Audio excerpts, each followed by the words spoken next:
5 days later, the high priest Ananias went down to Caesarea with some of the elders and a lawyer named Tertullus, and they brought their charges against Paul before the governor. When Paul was called in, Tertullus presented his case before Felix. We have enjoyed a long period of peace under you, and your foresight has brought about reforms in this nation everywhere and in every way, most excellent Felix. We acknowledge this with profound gratitude. But in order not to weary you further, I would request that you be kind enough to hear us briefly. We have found this man to be a troublemaker, stirring up riots among the Jews all over the world. He's a ringleader of the Nazarene sect and even tried to desecrate the temple. So we seized him. By examining him yourself, you will be able to learn the truth about all these charges we are bringing against him. The other Jews joined in the accusation, asserting that these things were true.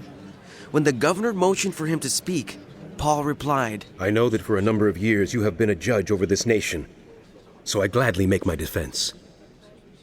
You can easily verify that no more than 12 days ago I went up to Jerusalem to worship.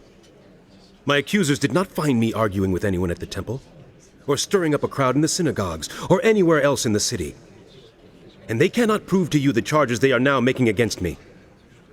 However, I admit that I worship the God of our ancestors as a follower of the way, which they call a sect. I believe everything that is in accordance with the law, and that is written in the prophets, and I have the same hope in God as these men themselves have, that there will be a resurrection of both the righteous and the wicked. So I strive always to keep my conscience clear before God and man. After an absence of several years, I came to Jerusalem to bring my people gifts for the poor and to present offerings. I was ceremonial clean when they found me in the temple courts doing this.